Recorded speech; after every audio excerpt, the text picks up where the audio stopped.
বাকলিয়ায় বিএনপির ভারপ্রাপ্ত চেয়ারম্যান তারেক রহমান ঘোষিত ৩০ দফার লিফলেট বিতরণ করা হয়েছে।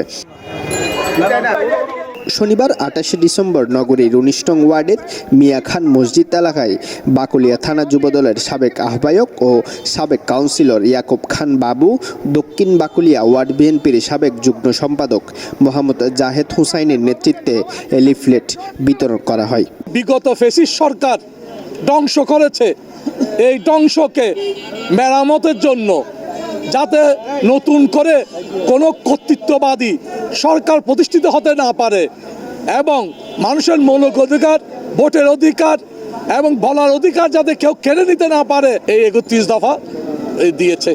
প্রধানমন্ত্রীর সময়সীমা ২ মেয়াদে, প্রধানমন্ত্রী একই ব্যক্তি পর্বত ২ মেয়াদে থাকতে পারবে, এই ধরনের পরিবর্তন সহ নারীর ক্ষমতায়নের পরিবর্তন, মুদ্রাস্ফীতির পরিবর্তন, বিচার বিভাগের স্বাধীনতা, এই ৩১ দফার মাধ্যমে রাষ্ট্র সংস্কারের জন্য যে নির্দেশনা তিনি আমাদের নেতাকর্মীদের কাছে আমরা ওনার হয়ে আমরা জনগণের কাছে পৌঁছে দিব।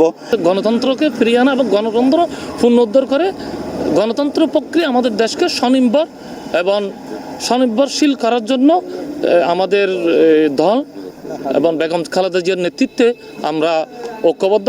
এই ৩১ দফা প্রস্তাবে দেশের বর্তমান রাজনৈতিক ও প্রশাসনিক কাঠামো সংস্কার, গণতন্ত্র পুনরুদ্ধার, বিচার বিভাগের স্বাধীনতা, মানবাধিকার নিশ্চিতকরণ এবং সুশাসন প্রতিষ্ঠার কথা উল্লেখ করা হয়।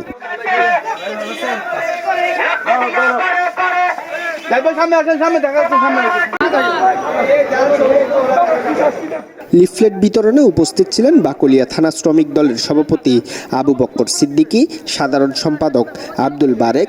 বিশেষ অতিথি ছিলেন দক্ষিণ বাকলিয়া যুবদলের সাধারণ সম্পাদক আখতারুজ্জামান চৌধুরী রাশেদ। এতে ছাত্রদল, শ্রমিক দল সহ অঙ্গ ও সহযোগী সংগঠনের নেতৃবৃন্দ উপস্থিত ছিলেন। News desk,